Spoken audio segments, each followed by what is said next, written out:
Last week, everybody was calling Falguni Nayar a genius. She was credited for coming up with an ingenious solution to stave off a sudden fall in Nykaa's stock price, something new age companies have had to struggle with of late. And how did she do it, you ask? Well, by issuing bonus shares it seems. But it didn't quite work out for Nykaa. The stock price has fallen by 10% this week. And now, everyone's eating their words. And Nayar's copping some blame. If you're confused and wondering what on earth is going on, let's break it down for you. See, most people have a brief 3-day window to buy shares when a company goes public. And if they're lucky, they actually get the shares they wanted. Then, they pray and hope that the shares list at a premium. And if they do, they can sell their shares at this higher price and pocket the difference. But this isn't the case for everyone. There's another category of investors. They're called pre-IPO investors. They go through a slightly more elaborate process. Before an IPO rolls out to the general public, a company might reach out to private investors to raise a bit of extra money. And these pre-IPO investors, as they're commonly known, get a discount on the price. This makes sense. They take a bit of extra risk, and you compensate them with the discount. And if things do go wrong between now and the IPO, you have a bit of spare cash, and the pre-IPO investors have to deal with the fallout. That's their life. But if the IPO does go according to plan and the shares list at a premium, they stand to make a lot of money. But there is an issue here. If they decide to dump all the shares on the first day and quickly pocket their gains, it could crash the share price. It could create panic among people, mostly amongst retail folks who bought shares at the IPO price. And the market regulator SEBI knows this, so it imposed certain rules and said, hey, you've got these shares at a discount, so we think it's only fair that you wait for a year after the IPO before you sell them. That's the lock-in period for you. The lock-in has been reduced to 6 months, so you can imagine what happens after a year. After patiently waiting for the lock-in period to expire, many of these pre-IPO investors quickly rush to offload their shares.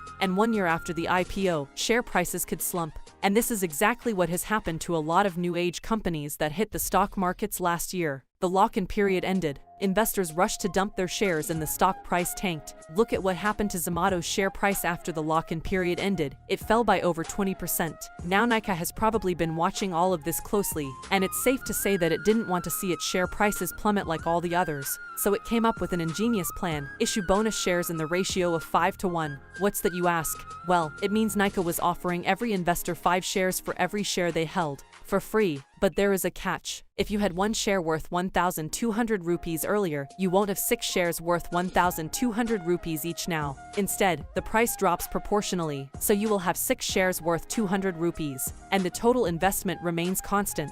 Alright, but why did everyone call this a masterstroke? For starters, a lower share price is more attractive to retail investors. Optically, it's more affordable, so maybe Nykaa believes that more folks would jump in to buy the shares. And you can see how the increased demand could help prop up the share price. But that's not the important bit. Nykaa issued bonus shares exactly before the 1-year lock-in period ended. And here's why they believed it would help. When a bonus share is issued, investors don't get their hands on the new shares immediately. Instead, the shares are credited after a while. However, the share price is adjusted almost immediately. Now think about it. Earlier, a pre-IPO investor who held 1 share could offload it and make 1,200 rupees. Now, they'd only get 200 rupees if they sold that 1 share. They'd have to wait a few days before they'd get the other 5 shares. So Nykaa wouldn't see selling pressure on the day the lock-in period ended. The impact would be spread out over a few days, and maybe by then, retail investors would see the low price and lap up the shares. The extra demand could propel the price upwards. But there's one more thing about those 5 extra bonus shares.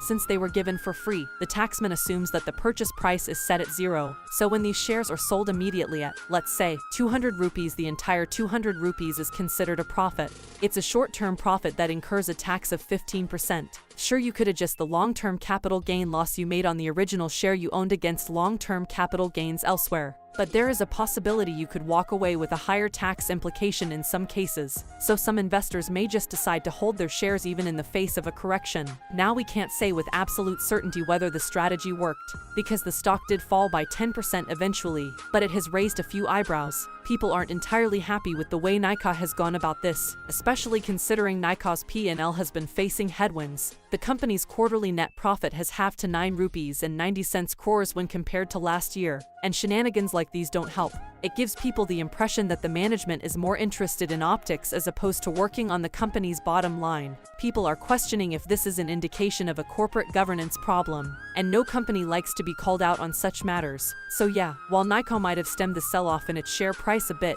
it may have long-term implications for the company. We'll just have to wait and watch how investors treat Nykaa after this incident.